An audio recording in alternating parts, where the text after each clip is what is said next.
pretty sure sobrang excited para sa Apple launch later. This is 9.9 na rin siya. So, dito sa atin siguro September 10.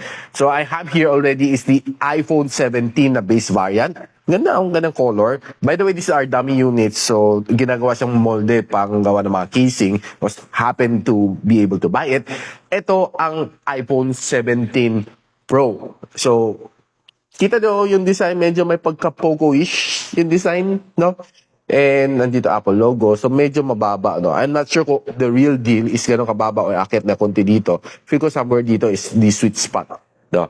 I also happen to have here is the iPhone 17 Air. Honestly, yes, it's one of the thinnest Apple phones ever, no? Probably dating back to iPhone 6 siguro, manipis back then, pero pakapal. Pero ito siguro, since then, iPhone 17 Air, one of the thinnest so far, And ito, iPhone 17 Pro Max. Max nga, no? It looks similar sa kanyang Pro, no? Na pinalaki lang, you know.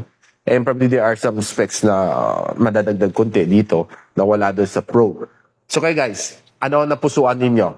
Si 17, si 17 Air, si 17 Pro o si 17 Pro Max? Let me know in the comments.